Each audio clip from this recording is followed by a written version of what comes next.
कर्मों से मुक्ति पाने में सद्गुरु कैसे मददगार हैं? कर्मों का विधान हम सब पर लागू है और जैसे जैसे हमारे कर्म हमारे आत्मा के साथ जुड़े हुए हैं वैसे वैसे उन कर्मों को हमें झेलना पड़ता है। तो 3 किस्म के कर्म हैं जो हम सबके साथ जुड़े हुए हैं। सबसे जो भारी कर्म होते हैं वो हैं संचित कर्म। जब जब हमें इंसानी चोला मिला तब तक हमने सोचा, बोला और कार्य किए, उनसे कर्म बनते हैं। सोच, बोल और कार्य जब अच्छे होते तो कर्म अच्छे बनते हैं, जब सोच, बोल और कार्य बुरे होते हैं तो कर्म बुरे बनते हैं। तो वो कर्म जैसे जैसे हम अलग अलग समय पर मानव चोले में आए वो कर्म हमारे बढ़ते चले जाते हैं। उन्हें संचित कर्म कहा गया। उनमें से कुछ कर्म लिए जाते हैं जो कि इस जिंदगी में हम झेलेंगे, जिन्हें प्रलब्ध कर्म कहा गया है। इसीलिए जिंदगी में कई चीज़ें होती हैं जो हमारी समझ के दायरे से बाहर है। ऐसा कुछ होता है जो लगता नहीं कि ऐसा हो सकता है, लेकिन हो जाता है, क्योंकि पिछले कर्म है जो हमें झेलने हैं। और रोज़ाना जब हम जी रहे होते हैं हमारे कर्म बनते हैं, जिन्हें क्रियमान कर्म कहा गया। रोज़ हम सोचते हैं, रोज़ हम बोलते हैं, रोज़ हम कार्य करते हैं। तो ये कर्म हमारे साथ जुड़े हुए हैं। जब इंसान इस धरती पर आता है तो उसके जो प्रलब्ध कर्म है वो उसकी ज़िंदगी में ख़त्म होंगे। वो कर्म उसको दिए गए हैं, चाहे अच्छे हों चाहे बुरे हों, ताकि वो इसी ज़िंदगी में झेले जाएं। जो संचित कर्म जो रह गए हैं, जब तक वो ख़त्म ना हो तब तक वो हमारे साथ आत्मा के साथ जुड़े रहते हैं। और क्रियामान कर्म जो कि हम रोज़ाना कर रहे हैं, उनमें से कुछ कर्म होंगे जो हम इस ज़िंदगी में भोगेंगे, चाहे अच्छे हों चाहे बुरे हों। कुछ होंगे जो कि इस ज़िंदगी के बाद फिर जाके उस संचित कर्म में और जुड़ जाएंगे। तो जब इंसान इस धरती पर आता है और उसका ध्यान सिर्फ दुनिया की चीज़ों में है, तो फिर उसके कर्म जो प्रलब्ध कर्म है वो तो झेलने ही है उसे इस जिंदगी में। क्रियमान कर्म में से कुछ कर्म उसे झेलने पड़ेंगे, और जो संचित कर्म का लोड है उसका और इस जिंदगी के बाद बढ़ जाएगा। लेकिन महापुरुष समझा गए कि हमें इन कर्मों से मुक्ति मिल सकती है। मुक्ति कैसे मिल सकती है? कि जब हम किसी पूर्ण महापुरुष के चरण कमलों में पहुंचते हैं और वो अपने कमाई का हिस्सा कुछ हमें दें, जो उन्होंने तपस्या की, जो उन्होंने प्रभु की याद में भजन अभ्यास किया, जो उन्होंने रूहानी तरक्की की, जो उन्होंने कमाई की, उसका जब वो कुछ हिस्सा में देते हैं, क्योंकि उनकी कमाई बहुत ज़्यादा है, इस करके वो हमारे जो संचित कर्म है, जब नामदान के समय पर हमें वो अपनी तवज्जो देते हैं तो वो सारे संचित कर्म हमारे उस वक़्त ही खत्म हो जाते हैं। तो जो सबसे बड़ा लोड है कर्मों का, वो नामदान के समय पर खत्म हो जाता है। अब जो प्रलब्ध कर्म है वो हमारी जिंदगी में चलते रहते हैं, लेकिन उनको झेलने के लिए हमें मदद मिलती है, उनका सहारा मिलता है, ताकि अगर कोई तकलीफ आए तो उसे भी हम आराम से झेल सकें, ताकि हम इस ज़िंदगी को आराम से गुजार पाएँ। और जो क्रियामान कर्म हैं जो हम रोज़ाना करते हैं, हमें बार बार समझाया गया है कि हम रोज़ाना बाकायदगी से अभ्यास करें, ताकि जब हम अभ्यास करते हैं, हम सबके साथ जुड़ते हैं, तो रोज़ के कर्म रोज़ के हमारे कटने शुरू हो जाते हैं। इसलिए जब हम अपनी ज़िंदगी के अंत तक पहुँचते हैं तो संचित कर्म हमारे नामदान के दिन सब हट जाते हैं। प्रलब्ध कर्म जो हमने झेलने हैं वो अकेले समय तक हम उनको झेलते रहते हैं, वो खत्म हो जाते हैं। और हमें समझाया गया है कि आखिर में हम अपना ध्यान सिमरन में करें। सिमरन प्रभु के नाम का जाप है, ध्यान प्रभु की ओर हो, ताकि कोई भी विचार ना आए। कोई भी विचार आया तो उसके लिए भुगतान करना पड़ेगा।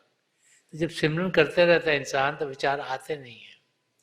और जितने भी हमारे क्रियामान कर्म हैं, अगर हम रोज़ाना अभ्यास करेंगे तो रोज़ के रोज़ कटेंगे, ताकि जब मौत का समय आएगा तो ये तीनों कर्म हमारे कट गए होंगे और हमें मुक्ति मिल जाएगी। हम 84 लाख जियाजून से छुटकारा पाएंगे।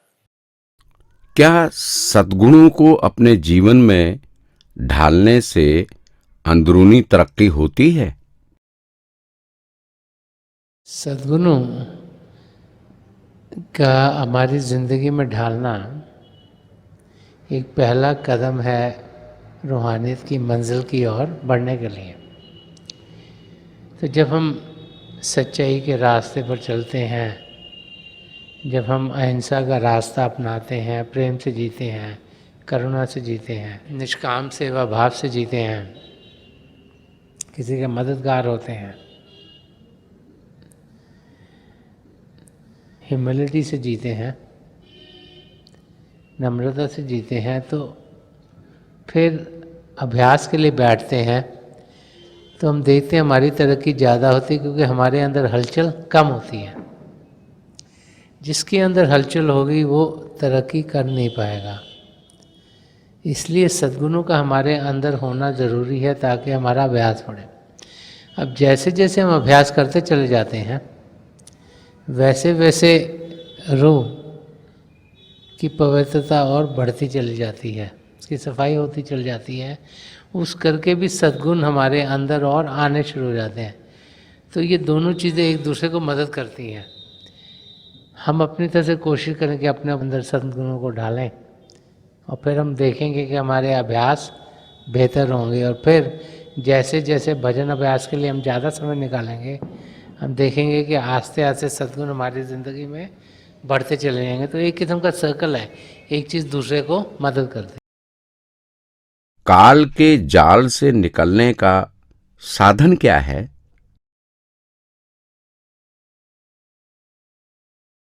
काल के दायरे में जिसमें कि हमारी आत्मा भटक रही है, उससे निकलने के लिए ज़रूरी है कि हमारे सारे कर्म कटें। जब तक हमारी आत्मा के साथ कर्म जुड़े रहेंगे, तब तक हम 84 लाख जियाजून में ही भटकते रहेंगे। तो 3 किस्म के कर्म हैं, एक संचित कर्म, एक क्रियामान कर्म, एक प्रारब्ध कर्म। तो जब तक ये सारे नहीं कटें, तब तक हमारी आत्मा जो व्हील ऑफ ट्रांसमाइग्रेशन है, उससे निकल नहीं पाती। तो नामदान के साथ क्या होता है, जब नामदान किसी पूर्ण महापुरुष के ज़रिए हमें मिलता है, तो जो सबसे बड़ा बोझ है जो संचित कर्मों का, उस दिन ही, उस समय ही वो उसे नाश कर देते हैं। वो सबसे बड़ा बोझ है जो हमारी आत्मा के साथ जुड़ा हुआ है। और फिर प्रारब्ध कर्म जो हमारी ज़िंदगी में ढलने हैं, उनमें हमें मदद मिलती है। और क्रियामान कर्म जो हम रोज़ाना करते हैं, जब रोज़ाना हमें समझाया जाता है कि हम प्रभु के नाम का जाप करें, सिमरन करें, रोज़ाना कम से कम जो दिन का 10वां हिस्सा है, जो 2.5 घंटे के लिए अभ्यास करें, तो उसके ज़रिए वो जो रोज़ाना कर्म बनते हैं वो हमारे करते चले जाते हैं। तो नामदान के ज़रिए ही हम अपने कर्मों को ख़त्म कर पाते हैं, और हमारी सद्गुरु की मदद से ही हम अपनी मंजिल तक पहुंच सकते हैं। अब बार बार हमें यही समझाया जाता है कि नामदान किसी पूर्ण महापुरुष से हम लें। जहाँ तक कोई गुरु पहुँचता है, वहाँ तक ही वो मदद कर पाता है। तो जब एक पूर्ण महापुरुष से हमें नाम की देन मिलती है, तो फिर सारे के सारे कर्म वो अपने ऊपर ले पाते हैं, और हमारे ऊपर से वो हट जाते हैं। तो नामदान के ज़रिए ही हम अपनी मंजिल को, जो कि आत्मा का मिलाप परमात्मा से कराना, उसे पूरा कर पाते। बिना डर और चिंता के जीवन कैसे जिएं? इनसिक्योरिटीज इंसान की ज़िंदगी में तब आती हैं जब वो समझता है कि वो कुछ करने के लायक नहीं है। तो सबसे पहले हमें समझना चाहिए कि हम सब पिता परमेश्वर की संतान हैं। जब पिता परमेश्वर की संतान है तो हमें फिक्र फाका क्या है? हमें जानना चाहिए कि प्रभु हर पल हर क्षण हमारे अंग संग हैं और हमारा ख्याल कर रहे हैं। और जो उस अवस्था तक पहुंच गया, जिसने जान लिया कि प्रभु हमारे अंग संग हैं, हर पल हर क्षण हमारा मदद कर रहे हैं, तो वो फिर इंसान इनसिक्योर नहीं रहेगा। इनसिक्योरिटी तब आती है जबकि लगता है वो बाद में पता नहीं क्या होगा, ये लगता है कि हमारी तबीयत ठीक नहीं, अच्छी होगी कि नहीं होगी, ये लगता है कि शायद ये काम होगा कि नहीं होगा। और जो ज़्यादा इनसिक्योरिटी इंसान को फ्यूचर की होती है कि कल क्या होगा, क्या मैं अपने आप को संभाल पाऊँगा, मैं अपने बच्चों का ख्याल कर पाऊँगा, मेरे बच्चे वेल सेटल्ड होंगे, उनके आगे बच्चे वेल सेटल्ड होंगे। तो इनसिक्योरिटी लाइफ में आती हैं जबकि इंसान को अपने आप पर फेथ नहीं रहता। तो जब अपने आप पर फेथ क्यों नहीं रहता? क्योंकि परमात्मा में फेथ नहीं है। अगर प्रभु में फेथ होगा कि पिता परमेश्वर से हम जुड़े हुए हैं, वो हमारे रक्षक हैं, हमारा वो हर समय सहारा देते हैं, जब जब उस अवस्था में हम होंगे तो फिर कोई इनसिक्योरिटी होगी नहीं और तब जिंदगी पॉजिटिव होनी शुरू हो जाएगी। जब भी इंसान इनसिक्योर होता है तो वो रोता धोता ही रहता है, ये ठीक नहीं हुआ, वो ठीक नहीं हुआ, ये होगा कि नहीं होगा, वो होगा कि नहीं होगा, और सारी अपनी ज़िंदगी खराब करता है और आसपासों की भी ज़िंदगी खराब कर देता है। So the best thing is कि जो वो इंसान है उसको प्रभु में यकीन, प्रभु में फेथ होना बहुत ज़रूरी है। और फेथ कब होगा? जब प्रभु का कुछ अनुभव होगा। और अनुभव कब होगा? जब कोई भजन सिमरन पर बैठेंगे, क्योंकि हलचल में तो प्रभु का एक्सपीरियंस हो नहीं सकता। पिता परमेश्वर का एक्सपीरियंस हमें तब होता है जब हम शांत अवस्था में बैठते हैं। इसीलिए बार बार महाप्रभु समझाते हैं कि हम भजन अभ्यास करें। उसके बहुत से फायदे होते हैं। तो रूहानी तरक्की तो होती है, लेकिन जो स्टेबिलिटी लाइफ में आनी चाहिए कि पिता परमेश्वर हैं, जब हम प्रभु की ज्योत के दर्शन करते हैं, जब उनकी ध्वनि को सुनते हैं, तो हमें ये तो यकीन होता है कि कुछ है। ये नहीं है कि एक कही सुनी बात है, कि हमने खुद अनुभव किया। तो खुद एक्सपीरियंस करना अपने भीतर बहुत ज़रूरी है, क्योंकि जब वो एक्सपीरियंस होगा तभी हमें यकीन होगा पिता परमेश्वर हमारे अंग संग हैं। और जब वो यकीन होगा तो फिर कोई इनसिक्योरिटी रहेगी नहीं, क्योंकि जिसको ये अनुभव हो जाए कि प्रभु उसके अंग संग हैं, तो उसको फिर डर किस चीज़ का? परमात्मा के साथ तो कुछ चीज़ खराब हो ही नहीं सकती, हर एक चीज़ अच्छी होगी, सब चीज़ बढ़िया होगी, जो भी हो रहा है वो ठीक ही हो रहा है। ये समझ हमें आनी शुरू हो जाती है जब हमारा फेथ प्रभु में हो। तो द की इज़ कि हम प्रभु का अनुभव करें, और अनुभव तभी होगा जब हम शांत अवस्था में हो जाएंगे। जब शरीर शांत होगा और मन शांत होगा, तभी जाके पिता परमेश्वर का अनुभव हम कर पाएंगे। तो इसीलिए ज़रूरी है कि हम अभ्यास करें, बार बार करें, बाकायदगी से करें, और हम देखेंगे कि हम उस स्टेट पे पहुंचेंगे जहाँ हमें कोई फिक्र फाका नहीं रहेगा। जब ये अनुभव हो जाए प्रभु हमारे अंग संग हैं, हम उनके जो दो जाति रूप में ज्योति और श्रुति उसका अनुभव करते हैं, तो फिर इंसान बड़ा हंसी से खुशी से इस जिंदगी को गुजारता है। इंसान अपनी प्रगति स्पिरिचुअल पथ पर कैसे माप गेज सकता है? अपनी तरक्की रूहानी रास्ते पर मापना कोई बहुत आसान नहीं है। चंद चीज़ें हैं जो हम अपनी ज़िंदगी में देख सकते हैं। वो भाई बहन जो भजन अभ्यास करते हैं, रूहानी रास्ते पर चलते हैं, बाकायदगी से करते हैं, उनकी ज़िंदगी शांत होनी शुरू हो जाती है। समय के साथ साथ उनके अंदर जो क्रोध है वो कम होगा, उनकी बातचीत जब औरों के साथ होगी तो वो मिठास से भरपूर होगी। हमारे अंदर शांति ही शांति भरपूर है, हमारे अंदर प्रभु का शब्द चल रहा है, उससे मीठा और कुछ है नहीं। तो जितना ज़्यादा हम उसके साथ जुड़ेंगे उतना ही हम देखेंगे कि हमारी ज़िंदगी खुशियों से भरपूर रहेगी और इस किस्म की ज़िंदगी हम आराम से गुजार सकते हैं। महापुरुष जब भी आए हैं उन्होंने यही समझाया कि हम ये ना जाने कि हमारी तरक्की कितनी हुई है, हमारा काम है एफर्ट पुट इन करना, रिजल्ट कुछ भी होगा उसका फिक्र नहीं करना है। हमारा काम है भजन अभ्यास करें। ये मत सोचें कि अगर आंखें बंद करी हैं तो अब क्या मेरे पैर सुन्न हो गए हैं, क्या मेरे ये जो शरीर का बीच वाला हिस्सा ये सुन्न हो गया है, कि मेरी ये छाती वाला हिस्सा सुन्न हो गया, कि मैं किस तरीके से यहाँ शिव नेत्र पर एकाग्र हूँ। जब वैसे करते हैं तो ध्यान हमारा उन तरफ जाता है और फिर हम आगे बढ़ नहीं पाते। हमें ये देखना है कि हमें अभ्यास सही तरीके से करना है और जो जो हमारे लिए बेहतर होगा उसी किस्म के अनुभव हमें होंगे। केवल इंसान सोचता है कि यह अनुभव दूसरे अनुभव से बेहतर है, और ये भी ज़रूरी नहीं कि एक अनुभव के बाद दूसरा हो तीसरा हो, कोई भी अनुभव हो सकता है।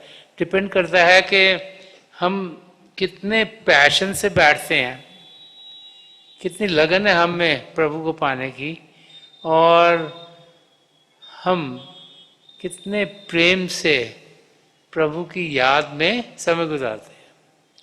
तो थोड़े से चिन्ह मिलते हैं, लेकिन हर वक्त सोचना कि मेरी कितनी तरक्की होगी, मेरी कितनी होगी, किसी और की कितनी हुई, उससे हमारी तरक्की होती नहीं, सगों उसमें बाधा आता है। तो हमें जानना चाहिए कि जो जो हमारे लिए बेहतर है वो हमारी ज़िंदगी में ज़रूर ढलेगा। और जब भी अभ्यास करें, वो भाई बहन जिन्हें नाम की देन मिल गई है, कोशिश यही होनी चाहिए कि रोशनियाँ, आसमान, सितारे, चंद्रमा को पार करते हुए अपने सदगुरु के नूरी स्वरूप तक हम पहुँच पाएँ। एक बारी वहाँ पर पहुँच जाएं तो इंसान को तसल्ली होती है कि हमारा कार्य खत्म हो गया, आगे का कार्य हमारे सदगुरु का है। तो हमें मेहनत करनी है, शरीर को शांत करना है, मन को शांत करना है, और जो भी नतीजा प्रभु चाहेंगे वही हमारी ज़िंदगी में ढलता चला जाएगा। थोड़ी देर के लिए आप सब अभ्यास के लिए बैठ जाइएगा। आप जहाँ भी बैठे आराम से बैठिएगा। जब आपकी आंखें आए बोल रहे हैं सीधी सामने फोकस होनी चाहिए, जैसे 8-10 दिन सामने आपके फोकस हो। आंखें बंद करते वो भाई बहन जिन्हें नाम की देन मिली है आप सिमरन कीजिएगा। जो भाई बहन नए हैं, आप पिता परमेश्वर के किसी भी जाति नाम का जाप कीजिएगा। जाप मन ही मन करना, ऊंचा नहीं दोहराना। आपके सामने रोशनी के चिन्ह दिखने शुरू होंगे और वहाँ पे बड़े ध्यान से देखिएगा और कई नज़ारे आपको देखने को मिलेंगे। मेरी प्रभु के चरण कमलों में और जो पिछली संची के महापुरुषों हैं, हजूर बाबा सावन सिंह जी महाराज, परम संत कृपाल सिंह जी महाराज और दयालपुर सुदर्शन सिंह जी महाराज के चरण कमलों में यही प्रार्थना है कि जो जो हम सबके लिए बेहतर है महापुरुष में दें, हमें सबके साथ जोड़े और हमारे भीतर प्रभु की ज्योत के हमें दर्शन करवाएं। थोड़ी देर में आकर मैं आपको इस बैठक से उठाऊंगा और मेरी शुभकामनाएं आप सबके साथ हैं।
छोड़ दीजिए जी, प्लीज लीव ऑफ।